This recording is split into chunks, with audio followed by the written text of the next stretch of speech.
would you again sort of tell us why we should be listening to you?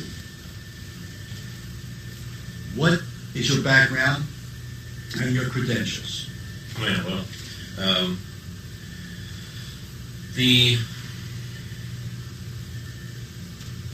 answer would not be really that they should listen to me. I've studied for 10 years. As a matter of fact, you see, while you were working hard for most of your life, I'm now 47. For most of my life, I didn't work hard, not in that sense. I've worked in factories, chemical industry, Germany, whatever, but I know what work is. But most of the time, instead of working, I was reading.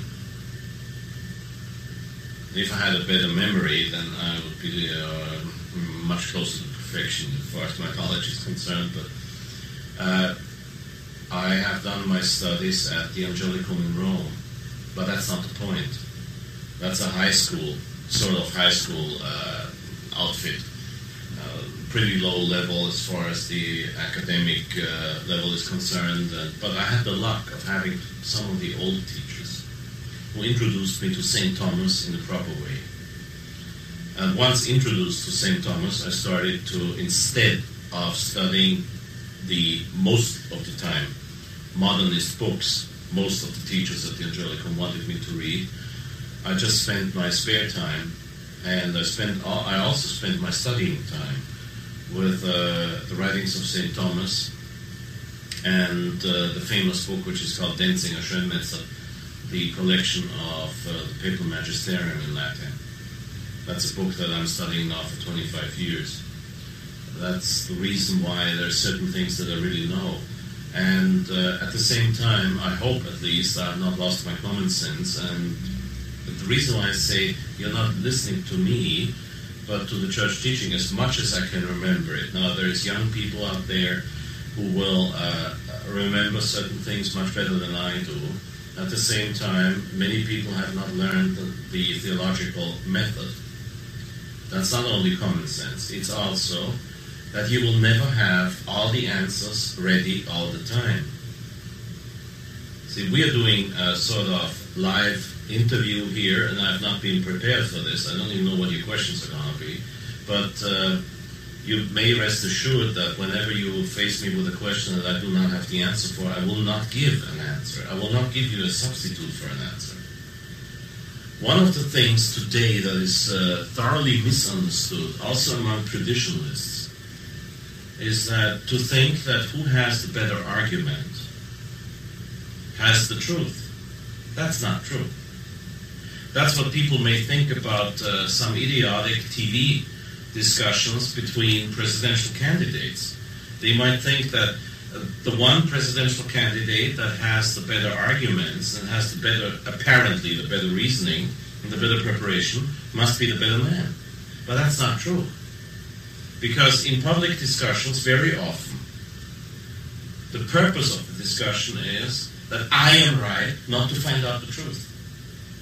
The reason why I can answer your question, why should people listen to me in the first place, is that I will always try, to the best of my knowledge, to reproduce doctrine that is traditional with the church. One of the reasons why I'm not in all too familiar and good terms with the conciliar churches, because they would want me to quote Vatican II, and after having stopped quoting Vatican II, to quote Paul VI and John Paul II. And you're highly embarrassed when you come up with quotations that are from the Council of Trent or Pope Pius X, and that proves them wrong, because they're not interested in the truth. Most of the time, they defend a certain political purpose, or they just want to be right. And unfortunately, even among traditionalists, it's a widespread phenomenon that many priests just want to be right. They want to be able to say, see, I was right and you were wrong. I've never been interested if I was right. I'm interested in what is the truth, what is correct, what is right.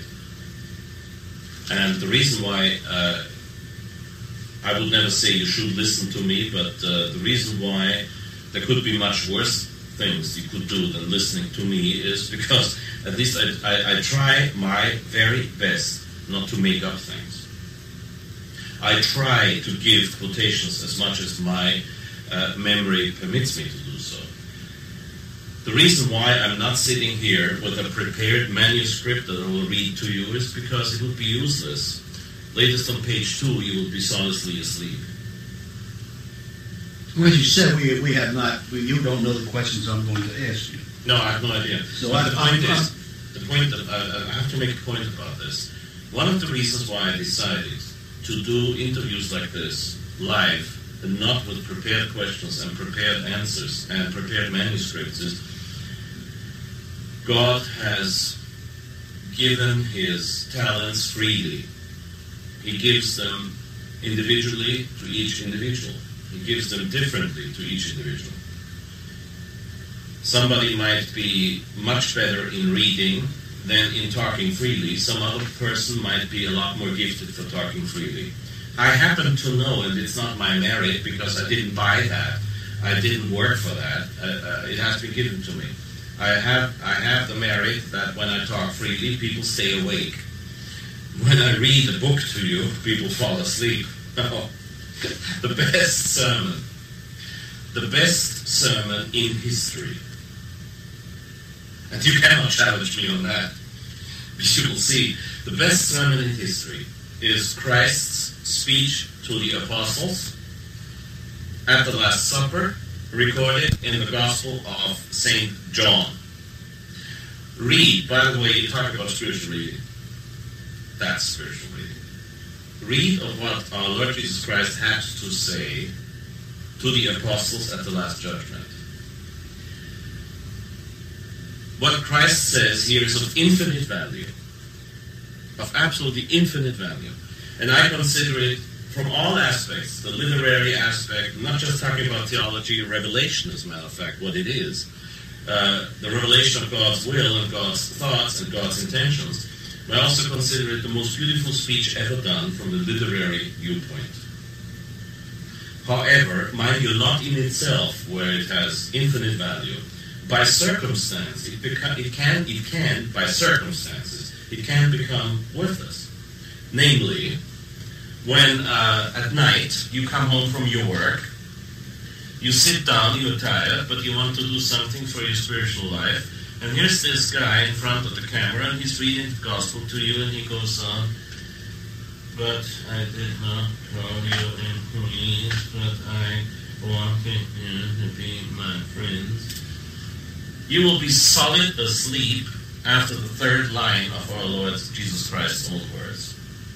So that's what you call delivery, to deliver something.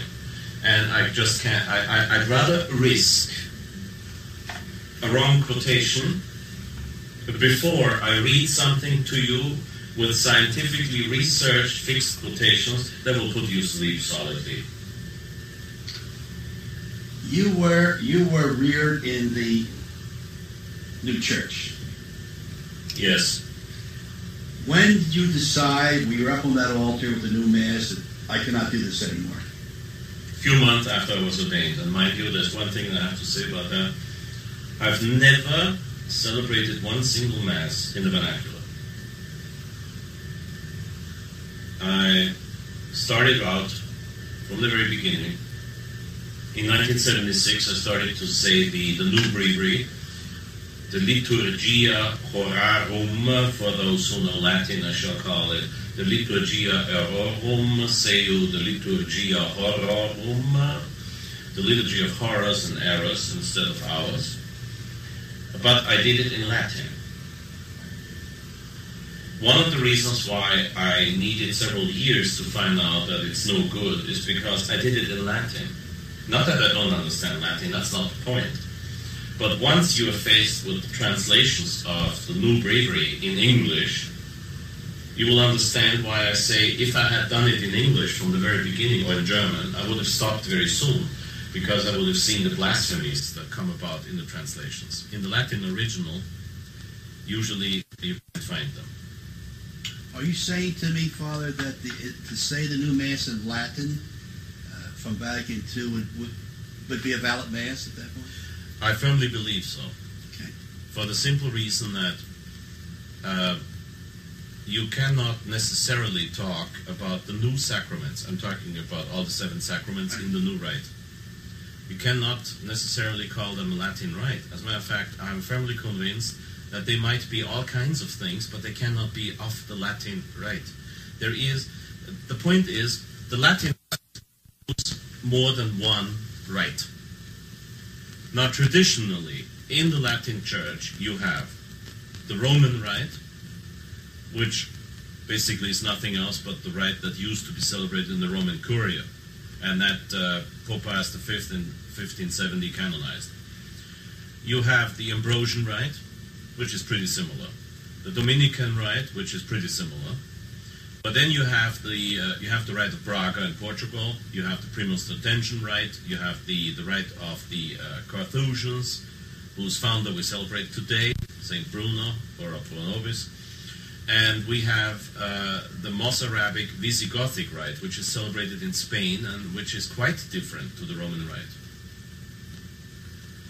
And so from the very fact that we have to consider different rites, and from the very fact that Pope Innocent III said that you shouldn't change, that a pope who changes all the rites and all the sacraments and comes up with new ones, put himself in schism with the Church, and from the very fact that at the Council of Trent, 7th session of the Council of Trent, about sacraments in general, Canon 13 says, whosoever says that the traditionally handed down rites that are used in the solemn administration of sacraments can be held in disdain, or can be shortened, or can be turned into new rites by any one of the pastors of the Church. Anyone means whosoever, because the Latin word quis cumque doesn't mean anyone, but it means whosoever. Doesn't matter who it is, he can't do it. Now, whosoever means the Pope is included. Who says so is outside the Church. And that's why I think that the Pope doesn't have a right to change all the rites. If he does so, at the least, he is committing a schismatic act, because that's against the unity of the Church. And I mean, just look around. There is no such thing as a unity anymore here. Everyone does what he wants. What do you do with a rite that you recognize not being the Latin Roman rite as such, when you consider its validity? Now, for the Roman rite, we have a definition. For the Roman rite, the sacramental forms and the matters are defined. We know if we don't use bread and wine for Mass, it can't be Mass anyway. You don't use water for baptism, but Coca-Cola, it can't be baptism anyway. We know these things. We also know if you baptize in the name of Christ, which Pope Nicholas I said would be valid, we know it's not valid in any case. It has to be in the name of the Father, Son, and Holy Spirit, Trinitarian baptism. At the same time, when we are faced with a schismatic rite, which is something the Church had to deal with extensively and intensively, latest after the great schism between the Eastern and the Western churches in the year 1054, the Church had to deal with the question, how do we determine which rite is valid? So they went according to the content. That means they examined the form of the sacrament and said, does this form express the essentials of the sacrament? Yes or no? They didn't say, is this form deviating in one or two or three single terms or words from what they are supposed to do? No. They examined those rites according to, does it express the essence of the sacrament? Yes or no? The last one to make these things very sure was Pope Leo XIII in Apostolicae Curae at the end of the last century, when he established that the Anglican ordinations were not valid. And he established, finally and forever, that they were not valid mainly because of the defect of intention, not of the form, originally of the form, but not back then. And so when you deal with the question, are the Novus Ordo sacraments valid, you have to examine the matter, the form, and the official, mind you, and that's the whole point, the official intention, the objective intention, the manifest intention. The Church has never tried to look into one's soul. You can't even do that in a confessional. How would I know as a priest if the guy who's just confessing his sins is saying the truth or not? I can only pronounce a judgment on what I've heard. God knows his soul. The fact that St. John Maria Vianney knew it was a special gift. Another one of these aforementioned gratiae gratis date, the freely given gifts. And according to that, we have to face the fact that in Latin, the fact that they leave out mysterium fidei, mystery of the faith, is not a change in the essences of Mass. The essence of Mass is the double consecration. It's very important to understand. The essence of Mass is the double consecration. Twin, it should be called. Twin consecration. Bread and wine. Therefore, the essence, and this is something you can look up in the old moral theologies, is this is my bread, this is the cup of my blood. This is my body, and this is the cup of my blood. That's the essence. And that is given in the Latin New Rite. The question starts with the vernacular translations that change the actual message of those words by saying which has been given for all instead of for many. Those who expect Father Hess to be the judge on everything will be highly disappointed when I tell them I do not have definite proof that New Mass in English is invalid. I also do not have definite proof that the New Mass in English is valid. Therefore, I have proof that it is doubtful. I have never had a doubt about the Latin New Mass, celebrated correctly, of course. Why correctly? There is a big, great important mistake about that. People think they can judge a priest's intentions. No, you can't.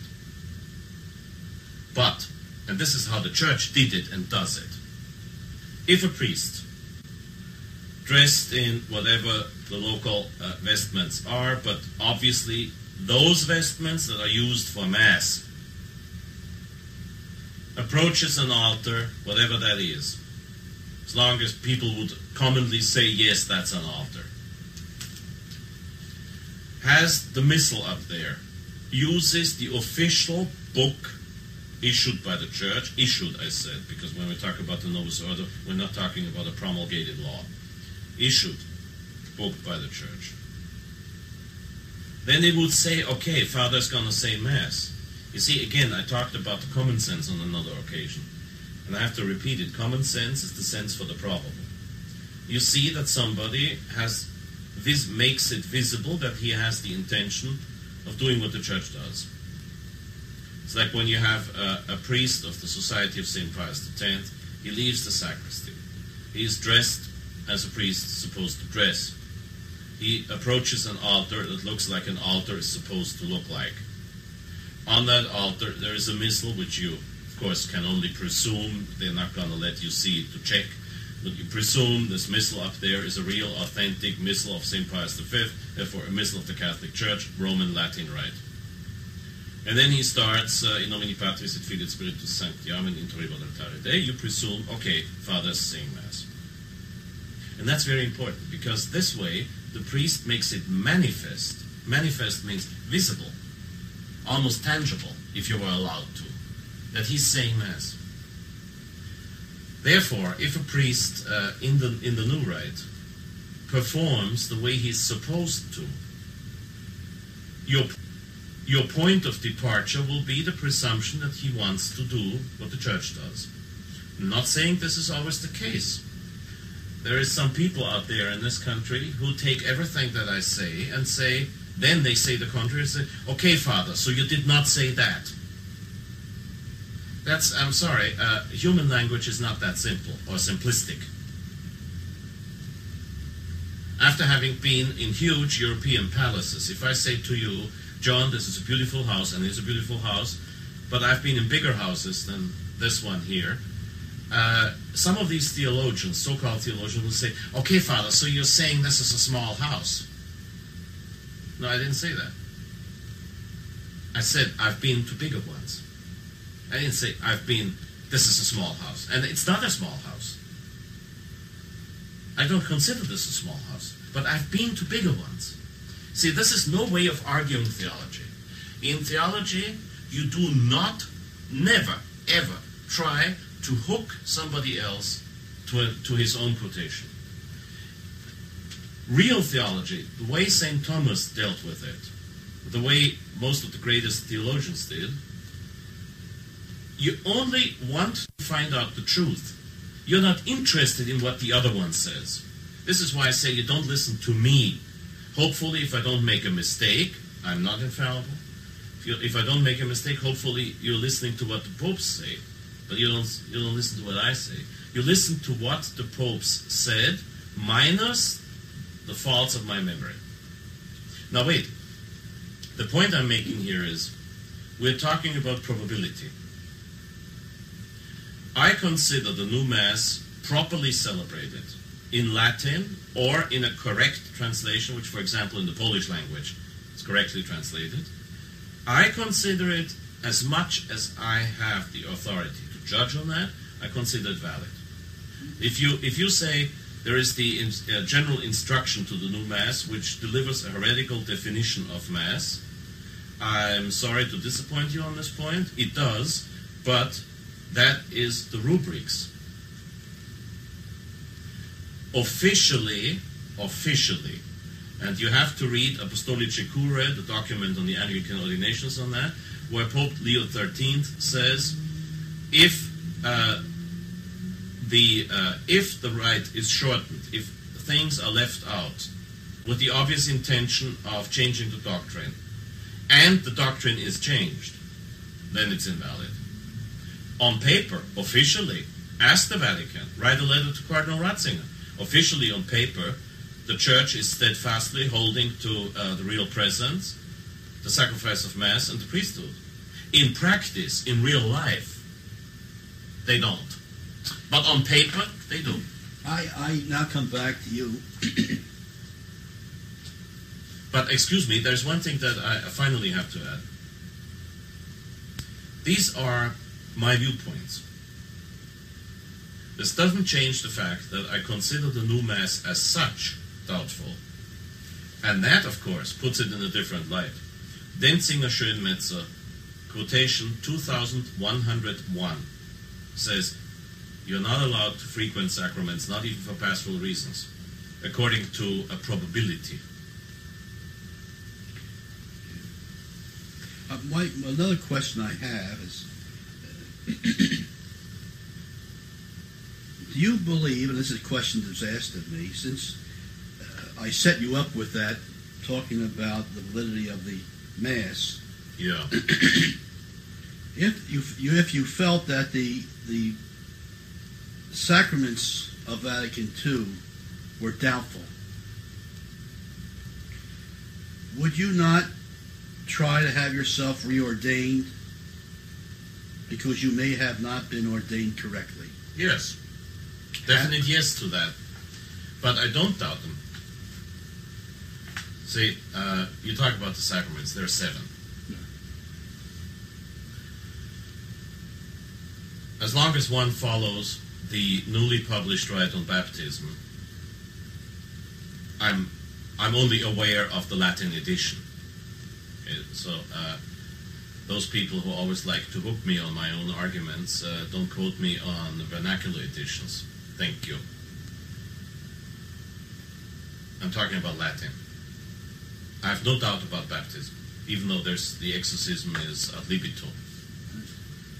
I have no doubt about confession, especially not about confession. All that's needed for confession is ego te absolvo peccatis tuis in nomine Patris et Filii Spiritus Sancti. Amen. In what language ever, as long as it's clearly understood. I have absolutely no doubt about ordination whatsoever. I will go into detail about this. this, obviously. But before you go that far, Yeah. and Malachi Martin, who was, of course, someone you sort of liked, in his, I think it was Deserted Vineyard, said we don't know at this point who is really truly ordained. Yes, correct. That has a different background, this statement, Okay. which I will come back to. Now, when we talk about the new sacraments, I said if the intention is manifest that the priest is going to celebrate Mass. See, I'm not quoting myself here. I'm quoting a person that I consider to be a real authority on this, and quite frankly, I don't care if people agree with me on this point. Archbishop Lefebvre said, basically speaking, the new sacraments are valid. Unless, and then he made the exception that I will go into detail with. But he said, basically speaking, it's valid. And Archbishop Lefebvre said that as a point of departure, we consider the new Mass valid, unless, and then he said pretty similar things to what I had said. And I consider Archbishop Lefebvre an authority. I do not consider 17-year-old self-appointed theologians who are not even in the priesthood, have never studied properly and anything, to be authorities. I do not even consider myself to be that much of an authority. But Archbishop Lefebvre, according to a church tradition, when things get rough, sort of speaking, you trust the bishop rather than the priest, basically speaking. Now, this could be turned beautifully against me with the American Bishops' Conference today, but at the same time would say, well, look at the priest, they're even worse. And the point I'm making is we are dependent on a certain authority on many things, because even papal statements are anything but clear, at least sometimes. And as far as the probability is concerned, I exclude it. I have a problem with confirmation, because I don't think that Paul VI could validly allow anything but olive oil to be used for confirmation, which is the matter of confirmation.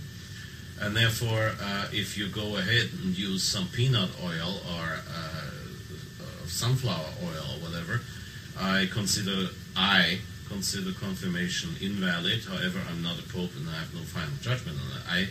I consider it, it's definitely doubtful. Definitely, from what we know, it's doubtful. When we consider extreme unction without olive oil, I can't see how it would work. Well, now today, the ordinations don't have extra. Oh, no, I'm sorry. So, I'm sorry, the matter of ordination is the imposition of hands, not the olive oil. Yeah.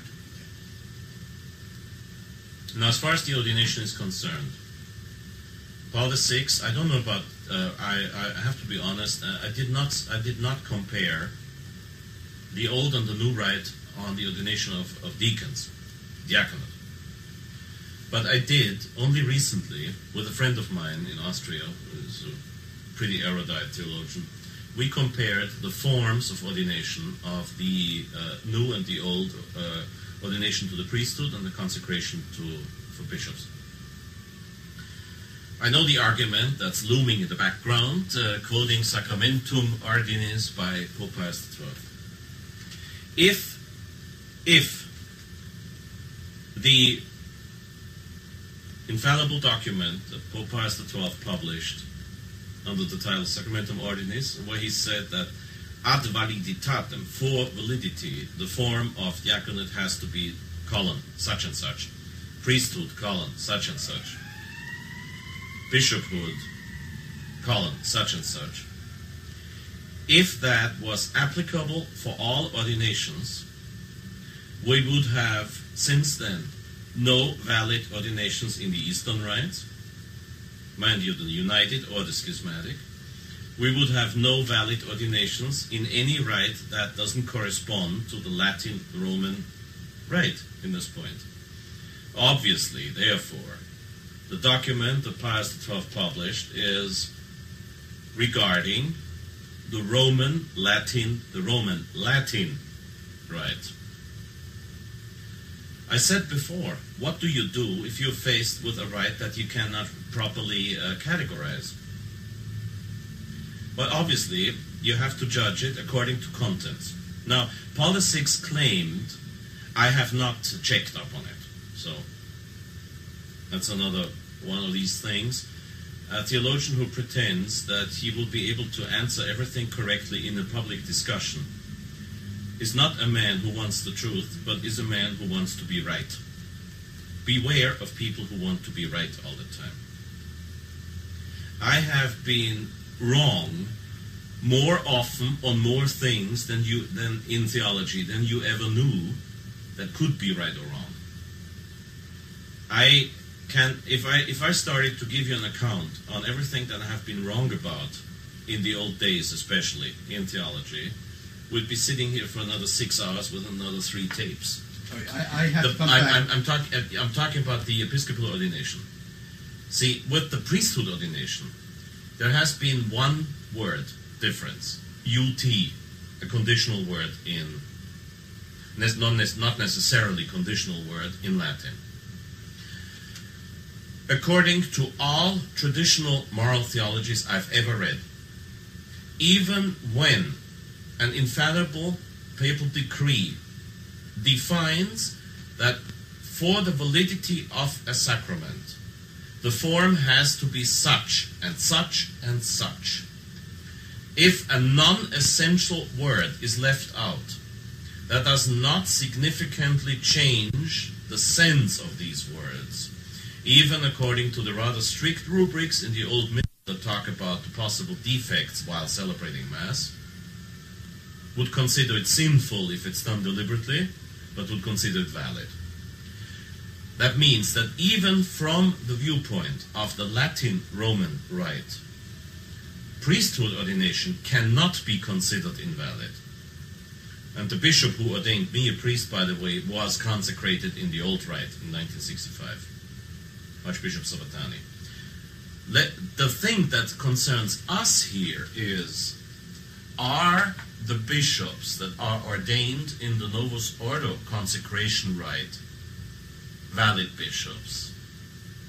Again, under the condition that all the other necessary conditions are fulfilled, the form is definitely valid. Paul VI claims, and I said before I have not checked up on that, but Paul VI claims that he took that form from the Byzantine rite. I don't care. The point is, there are several different ways of consecrating validly a bishop. Now, the Church in Rome has always considered all the 7 sacraments with the schismatic, heretical, Russian Orthodox and Greek Orthodox churches valid.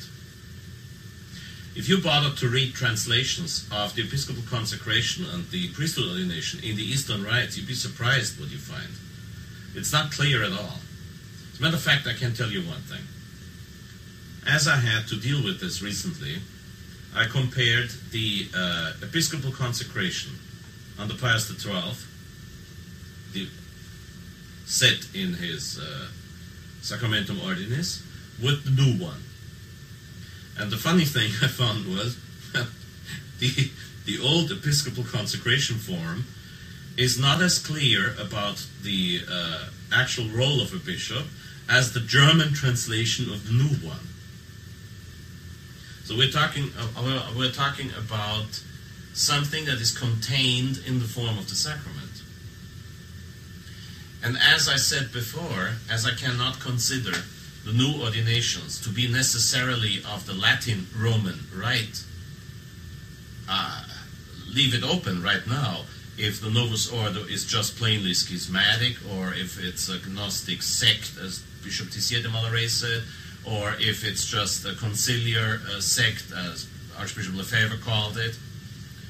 If it's, let's say it's sectarian and heretical, then we have to deal with it exactly the way the Church dealt with the Russian Orthodox and the Greek Orthodox rites, which are all recognized, all of them.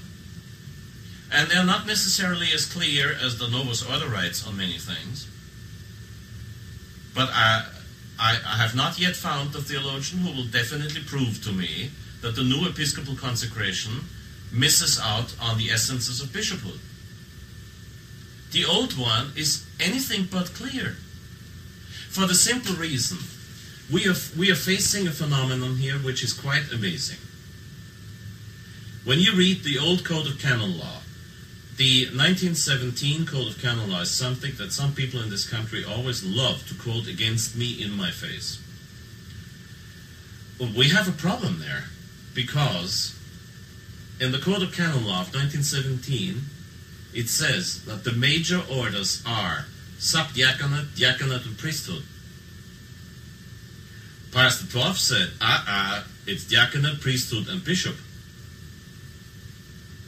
St. Thomas Aquinas said, and it was a tradition in the Latin Church, that the matter of ordination at priesthood is the handing over of the instruments, which had to be, while the bishop was still holding them, chalice and paten, had to be touched by the candidate for ordination. I mean, guess what? The mass of ceremony at my ordination insisted that I do it. You must touch it, he said. You must touch it. He was obviously not all too aware of the Sacramentum Ordinis decree by Pius XII, who said, no, the matter is definitely the imposition of hands, because with the Greek United, for example, you never had the handing over of the instruments. Logical, clear to the last point. However, canon law doesn't define things, and never has defined things. And some people ought to get this in their head. It's the purpose of papal magisterium to define things, not of canon law. All right, I have another one.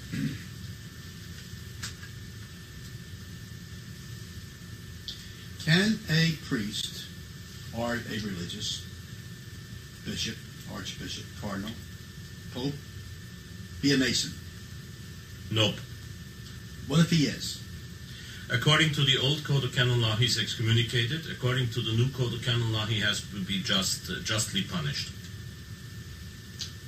That's what the law says. Question. Who consecrated the faith? Excuse me? Who consecrated the faith as bishop? Cardinal Leonard. Someone asked me the question, or told me that person, or that bishop, archbishop, was a Mason. That's going around. Yeah, I know. Can you clear that up? Apart from the fact that it's not that easy to produce proof for the fact that Cardinal Leonard was a Mason. If he were, supposition. That's what I'm saying. As it's not the purpose of this conversation here to clear up the rather insignificant detail if Archbishop Cardinal Leonard of Lyon was a Mason or not. If he was a Mason, then I would suggest to that person who suggested that Archbishop Lefebvre might not have been consecrated a bishop validly, to check up on the rite of ordination, which demands that it has to be 3 bishops. And all the 3 bishops have to consecrate. All the 3 bishops have to have the intention of consecrating. All the 3 bishops have to impose their hands. Therefore, if that person is able to prove to me that all the 3 bishops who consecrated Archbishop Lefebvre were most definitely Masons, then I would say, that's too bad. That means that Archbishop Lefebvre has been illegally consecrated, but validly. No one. Oh yes, well, you always get people who would suggest any kind of things, but the Church has never said that one who is excommunicated cannot ordain. See, only a sacrament that in its validity, as to its validity, is dependent on leseity, on being allowed, is doubtful in that case. Not a sacrament that doesn't depend on it. So your answer to them would be that there had to be 3 bishops. That's not the point. The point is not only there had to be 3 bishops, there was 3 bishops who consecrated Archbishop Lefebvre, but also if all the 3 of them had been Masons, which is not easily established, even if that had been the case, he would have been validly consecrated. Because the fact that you're excommunicated means you don't have your office. If Archbishop Leonard, which I am not as sure about, I don't believe that if I buy at the local cash register, if I buy one of those black and white, it's still black and white, I think, newspapers that tell me that a B-17 bomber fleet had been found on the moon, and that Adolf Hitler was a woman, I usually don't waste my time to check up on these things. And I have long ago stopped to check on every Mason that I supposedly have been met. You're saying because, and even if someone were excommunicated... He ordains validly. Okay. All right. Have you ever heard of a group called the Knights of Malta? Yes, definitely. And who are they? And are they part of what are they part of the There are church several again? theories. There is a very interesting. There's a very interesting group in. I think it's Pennsylvania. It's in Pennsylvania, yes. Who claim to be the true Knights of Malta, and who say that the Knights of Malta right now in Rome would not be the Knights of Malta. And their argument is that when the Order of the Knights of Malta sort of died with their Grand Masters, was it treason or whatever? I don't remember. My memory for historical details is unfortunately not good. They claim there had been a sort of sedis vacancy among the Grand Masters of the Knights of Malta, and then Leo XIII re-established the Knight Order of Malta. They say that can't be, because if it is actually, as the Italian license plate says, SMOM, SMOM, Sovrano Militare Ordine di Malta, Sovereign Military Order of Malta, it wouldn't be sovereign if it's out of papal graces.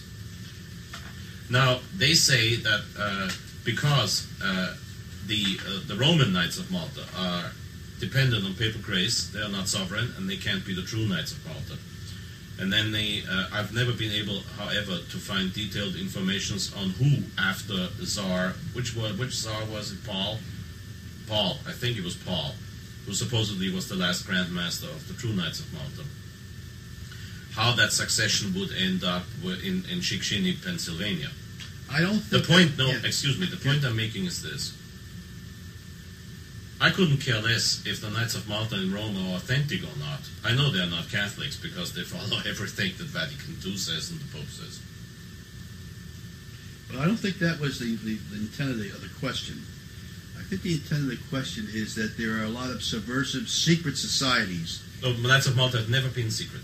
Okay. Never. None of those groups. Not that I'm aware of. There is. Oh, you want a secret society?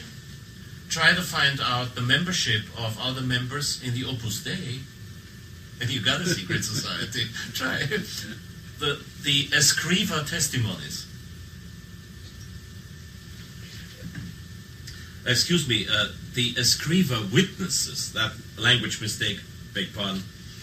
The Jehovah Witnesses, the Escriva witnesses, try to find out a full membership list of the Escriva witnesses.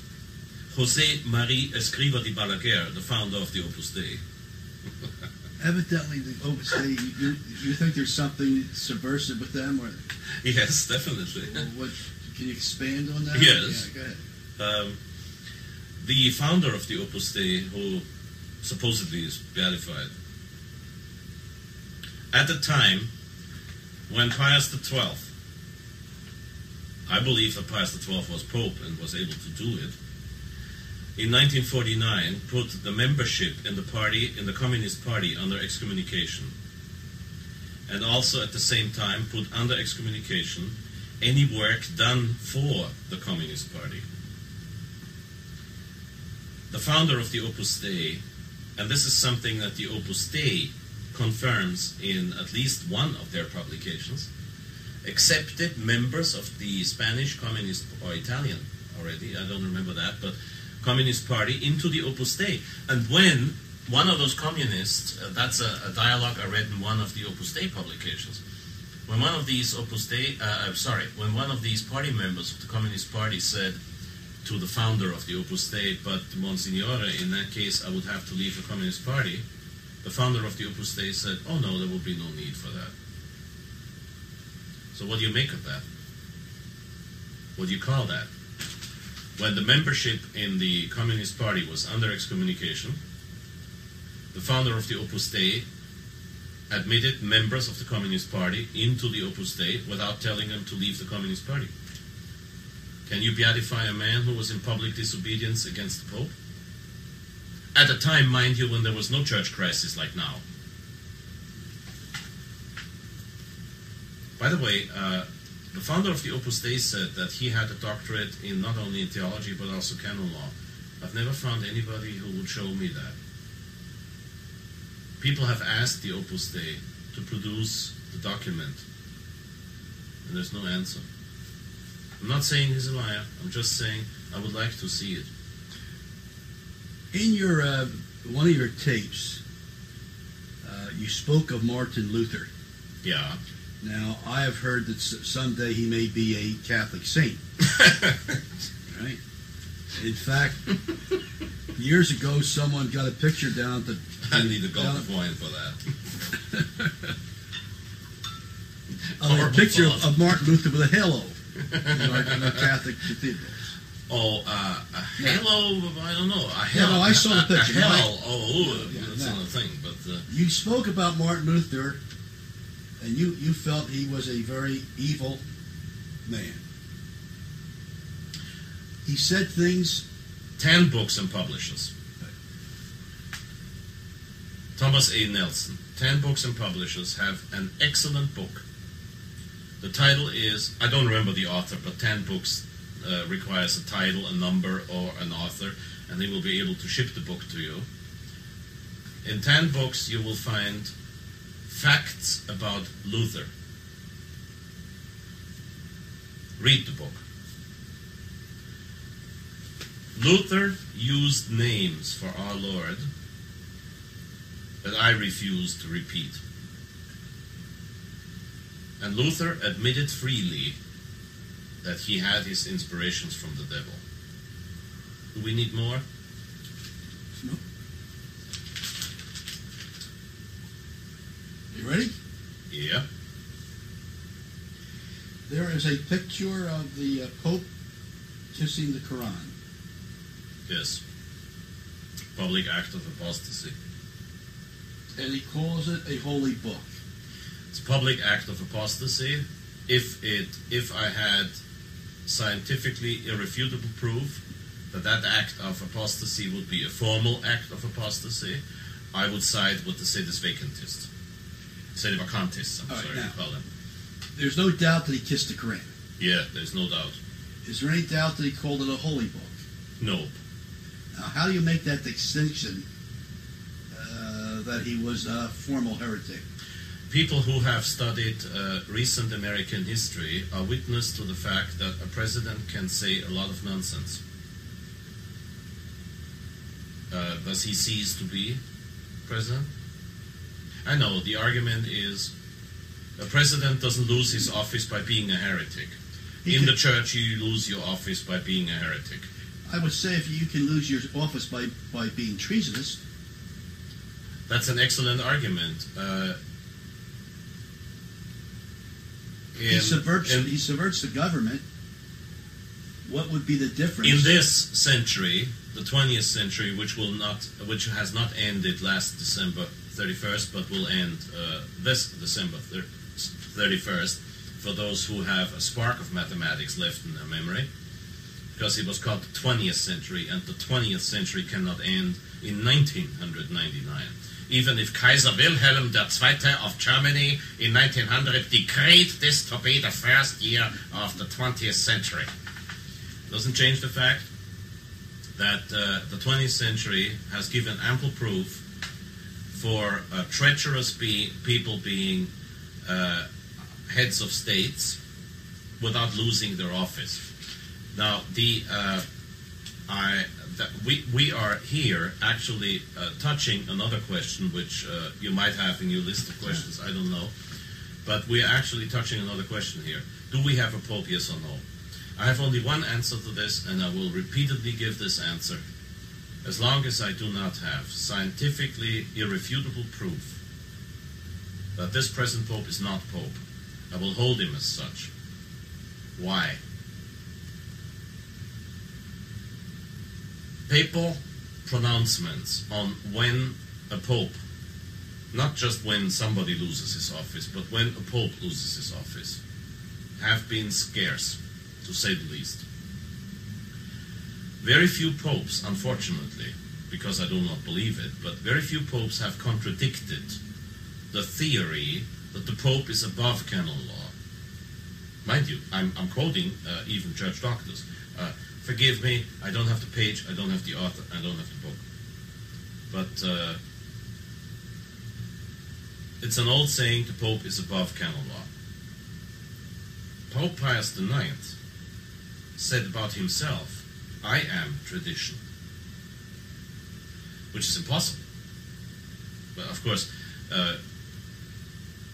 a mental error is no impediment to sanctity. However, Pope Pius IX said, I am tradition. I don't believe that. I don't believe that a single pope can be tradition. Impossible.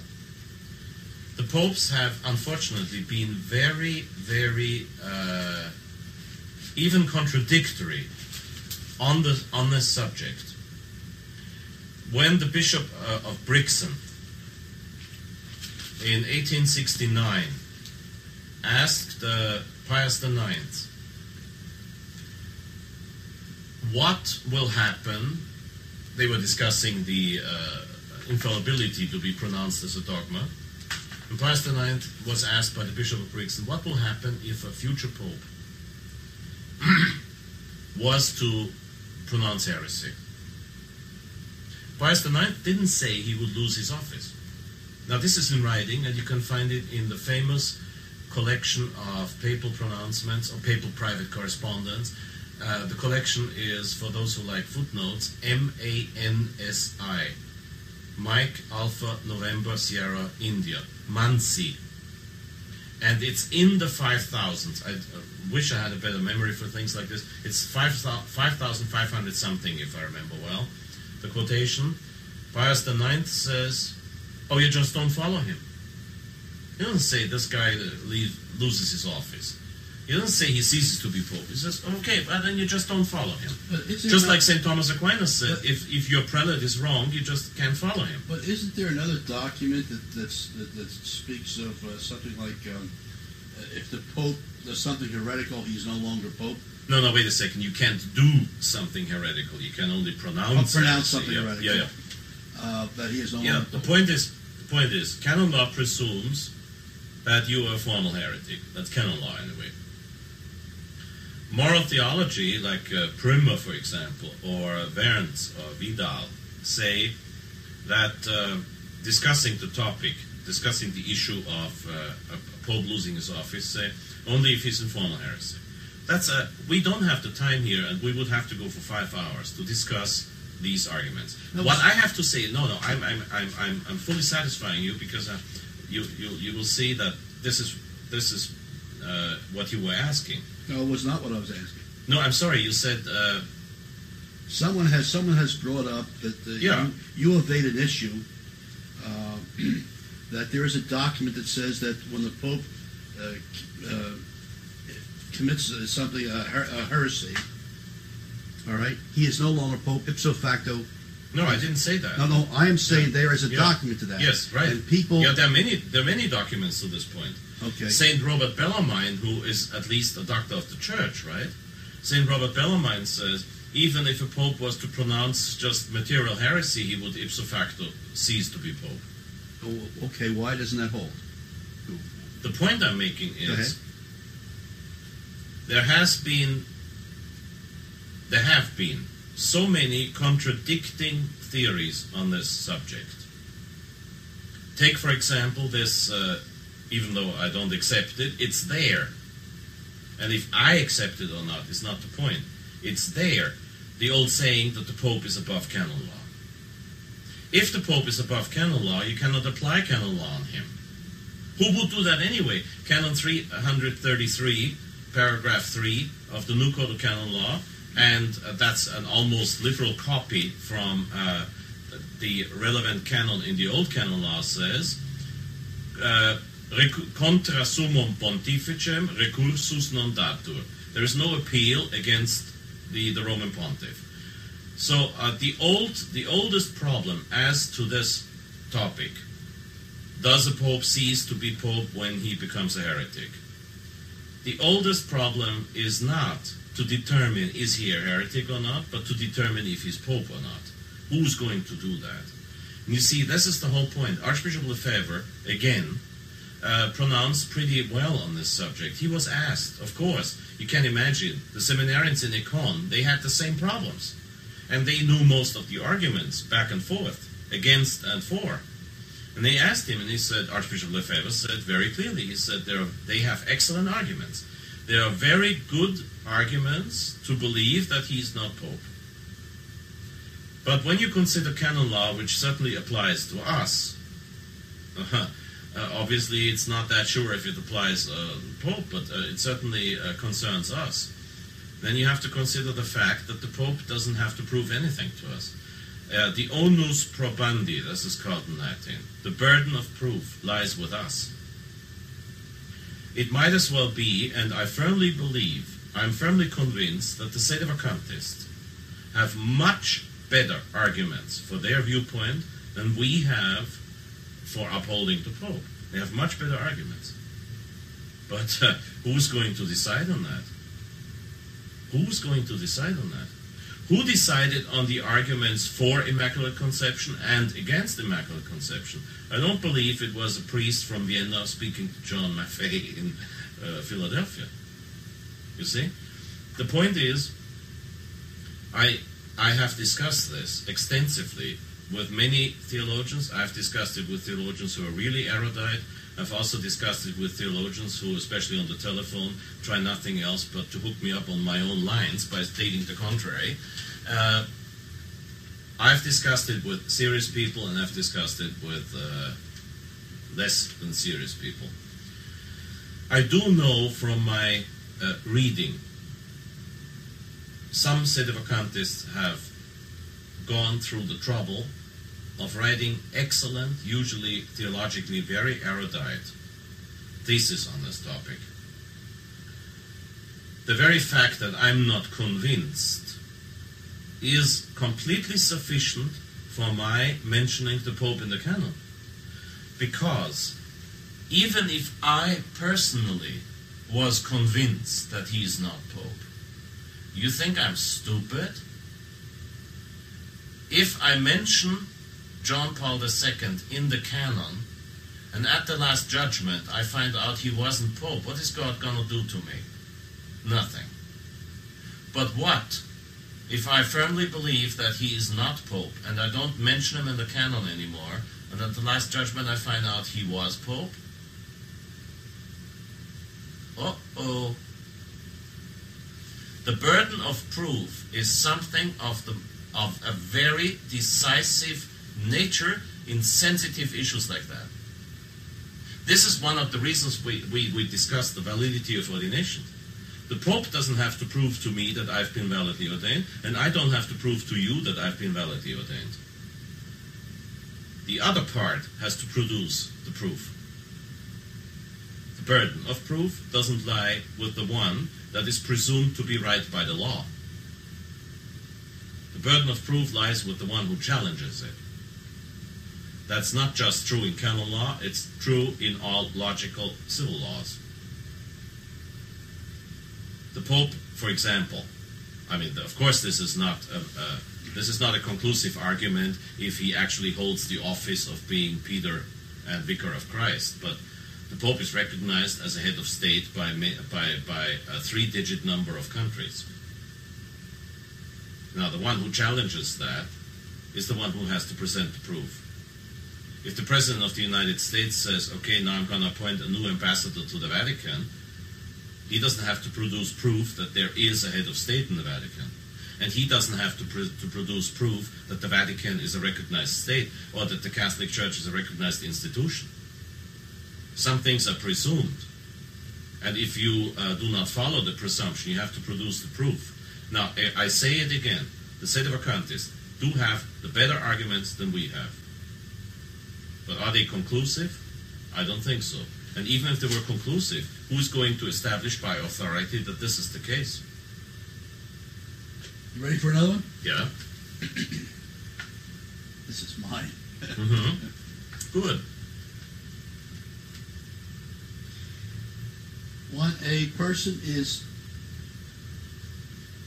beatified, becomes a saint, Beatified or and it also becomes a saint, okay, declared a saint. yeah, canonized. Yeah, canonized. Can there be a mistake there? Whew. I have to be honest. I do know the answer for beatification. Beatification has never been considered infallible. Okay, the next step, of course, define. Canonization. I have recently had the occasion to discuss this with one of my best friends, whom I consider a person more intelligent, more erudite than I am. And he said that even when you read Benedict XIV, Prospero Lambertini, Pope Benedict XIV, who most probably was one of the most erudite, most intelligent, most educated popes in history, wrote the famous document, De Beatificatione Beatorum et de Canonizatione Sanctorum, about beatification of the blessed and canonization of the sancted. He decided on many of these issues. And even when you read his document, it does not become fully clear if canonization is to be considered infallible. I personally believe it's infallible, canonization. I cannot say, look, I'm talking to people who at least most people who are going to watch this tape usually have trust in my information, and I don't want to disappoint them, because I don't have the right to do that. That's why I underline the fact that I personally believe that canonization is infallible, but I'm open to facts. You see, I'm sometimes you face a fact, and then you see it doesn't hold up. Why I bring this up? Yes. The indefectibility of the church may be questioned here. Yeah. Because if sainthood let me tell you the right word. Wasn't There cannot be any mistakes Yeah. Yes. in someone being canonized. Mm-hmm. I now bring up this to you. Mm-hmm. We bring up John the 23rd, and we bring up Pius IX. Ah, yeah, okay. Now, basically... Aren't they contradictory? No, yes, definitely. So, therefore... Definitely. Yeah, but that's two different questions here. Now, the indefectibility of the church, those of you who have it already won't have to order it from 10 books, but the indefectibility of the church is something that has been abused, especially recently. The concept of indefectibility. 10 books and publishers offer also an excellent English translation of the famous German book by Ludwig Ott. The family name is spelled Oscar Tango Tango. Ott. Catholic Dogma. And Ludwig Ott is usually very reliable in quoting church doctrine. Now, the indefectibility of the church doesn't mean that everything the church does is all right. The indefectibility, like the unity of the church, is basically the understanding that the church is always one, always true. When you look at the creed, it says, Unam Sanctam Catholicam et Apostolicam Ecclesiam. The one holy Catholic and Apostolic Church. That's the indefectibility of the church. The greatest problem with infallibility is something that I will not sufficiently clear up in this conversation, because unfortunately that's not. I just can't do it. I mean, I'm not. I don't make the. I don't cheat you. I'm not going to pretend I know the answer if I don't know the answer. Okay. And the limits of infallibility. When does the magisterium become infallible? When can you rely on the magisterium? What's the borderline between infallible and non-infallible? Is something that today is of a greater importance than ever, but it doesn't mean that it's cleared up. The subject is not cleared up. Now, coming back, you asked about beatification and Pius IX. I will not disappoint you on this. As far as canonization is concerned, I honestly do not know if canonization is to be considered infallible. I consider it infallible, but I do not know that. I cannot say this with certitude. I'm sure there will be some very intelligent people who will come up with quotations. The problem with quotations is you can contradict Christ with the gospel. So careful with quotations, especially with single quotations out of context. You wanted to know about Pius IX and John the 23rd. Here's my answer. Pius IX, yes, John the 23rd, 9, and I can prove it. I cannot prove to you that Pius IX is a saint. How would I be able to? I cannot prove that to you. I believe it for one reason. Well, saint, beatified, okay, blessed. I had the privilege to know the promoter of the cause of Pius IX personally for many years. His name was Monsignor Antonio Pioranti. In his quality canon of the Basilica of St. Peter's in Rome, we met at least 100 times in those years that I was in Rome, and he was is or was at least, honestly I don't even know if he's still alive, but he was the promoter of the cause of Pope Pius IX.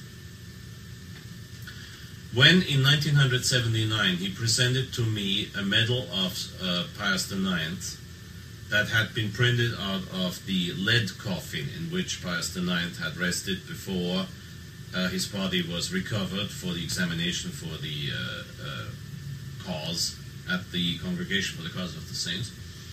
He told me that basically, now we're talking about 79, John Paul II was Pope for 1 year and had not yet had a chance to change all the rules and regulation of how to become a saint, okay? So that's important to remember. And back then in 79, Monsignor Antonio Pioranti told me that everything is ready for the beatification of Pius IX. So we are talking about facts that date back to a time before the present Pope changed procedures. Now, this doesn't mean that that's not a proof that Pius IX is definitely blessed. I believe it, and I venerate him, and I celebrated Mass in his honor. But as far as John the 23rd is concerned, the case is easy. Remember what I said about the founder of the Opus Dei and decree against communism? Okay, now in the 1950s, when Pope Pius XII was Pope, Angelo Giuseppe Roncalli, the later John the 23rd, became, after he had been nuncio in Paris, he became Patriarch of Venice, Archbishop Patriarch of Venice. When he was Patriarch of Venice, that's a famous case that you can find in all the archives, and it was all over the newspapers back then. He sided with the local communist union, just issue or not is not the point here, sided with the local communist union against the Italian state. And one of his famous, what do you call them, the pastoral letters that are issued for Lent, he had to take it back because Pius XII angrily grabbed his white telephone and called him and said, take it back. He did that, but he still sided with the communists against the Italian government. Now this in a time when the decree that he later on as Pope confirmed was still valid. You cannot beatify a man like this. I'm sorry, because there's rules. We are not talking, this is one thing that has to be understood. Beatification or canonization mean that the man is in heaven. But beatification, but the failure to beatify or to sanctify or to canonize a person does not mean he's not in heaven. So I'm not discussing that. I'm coming to this point. It seems to me that someone is trying to make John the 23rd a saint, and if he does, and they put it in with Pius IX, both become saints, and yet are contradictory. Yes, of course. Doctrinally, at least, not character-wise, No. but doctrinally. Well, of course, Pius IX was not a liar. John the 23rd was. There is a famous case that will soon be dealt with scientifically in a publication. I wish I could give you the publisher and the footnote. I'm not allowed to at this point because it hasn't been published yet by them, and we're not talking about the Fatima Crusader, where I'm personal friends with Father Gruner and the publishers, but we're talking about somebody that I have no right to quote here before the publication is actually out. But the case of John the 23rd will be dealt with individually and in detail. Now, there was this famous encyclical by John the 23rd in favor of the Latin language. And when a few of the liberals, whose names we know, again, Father Hess's memory is not what you think, so I don't remember the name, I don't even remember the title of the document, but what I'm indicating to you here is this is a conversation and not a scientific proof for everything I say. Pope John the 23rd had published that decree on Latin. Actually, it's not a decree, it's an encyclical, in favor of Latin. So some liberals confronted him with that. They were not alone. There was other cardinals present. And John the 23rd told them, oh, don't worry about it, I had to do that. It means it was for the show. Can you beatify a person like that? That's my problem with defectibility. Correct. And the problem with defectibility is simply because of a wrong definition of defectibility.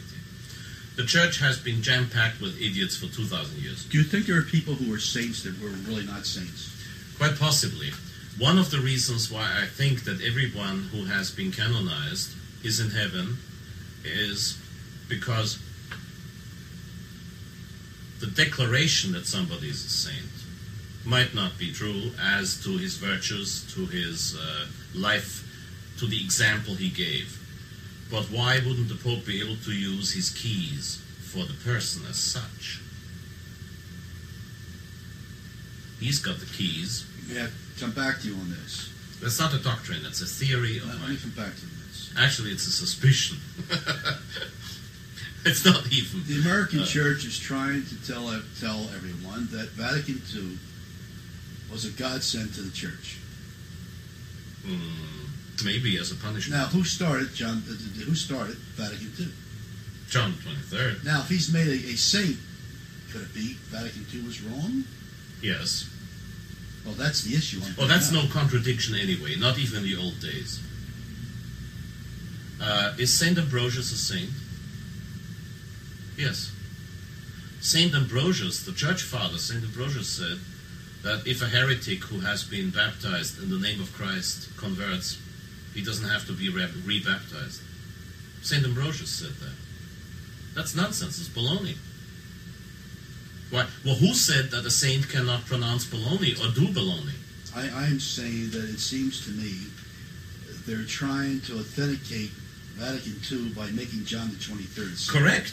Because, just like everybody else, almost everybody else today, infallibility is the fashionable error of the century. There was a priest, his name was Abbé is the title, Monsieur l'Abbé, Reverend Father Lefoque, F-O-Q-U-E, French.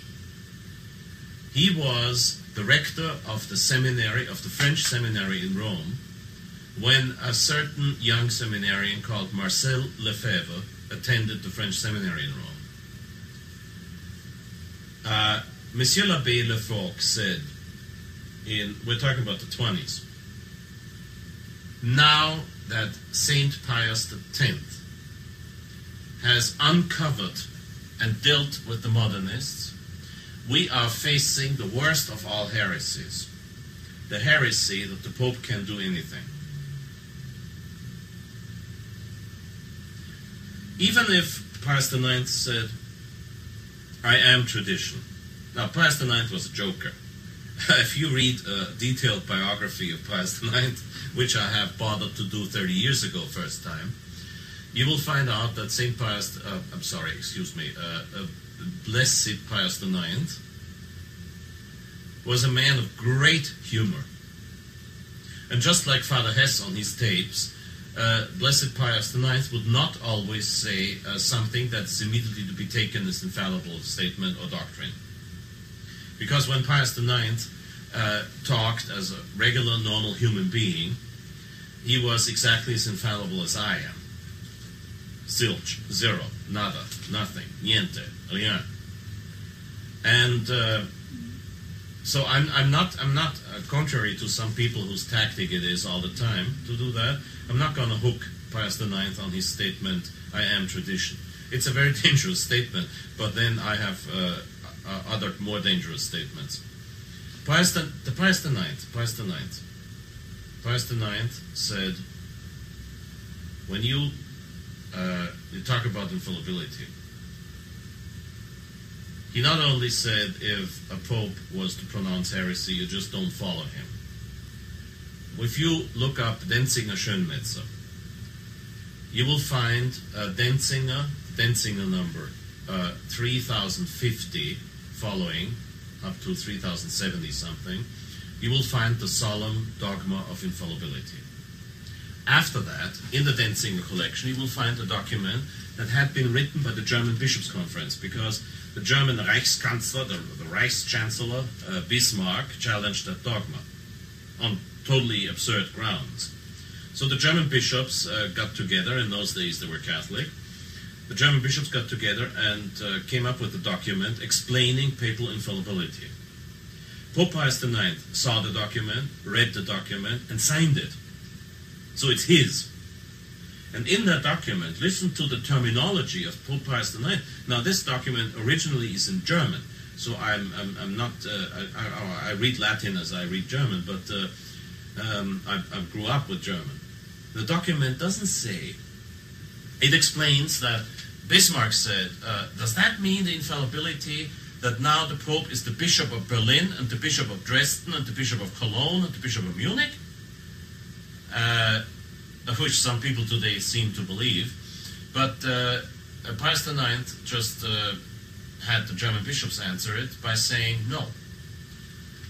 If, for some reason, the Bishop of Berlin does not take care of his diocese, the Pope, and mind you, this is a literal translation I'm giving you. If the Bishop of Berlin, for some reason, doesn't mind the business of his doesn't take care of the business of his diocese. And now comes the literal quotation. The Pope has to interfere. Look at the wording, has. You find it twice in the same paragraph. That means the German bishops didn't say, if for some reason the bishop of so-and-so and such does not take care of his diocese, it's in the judgment of the Pope if he will do something about it or not. They didn't say that.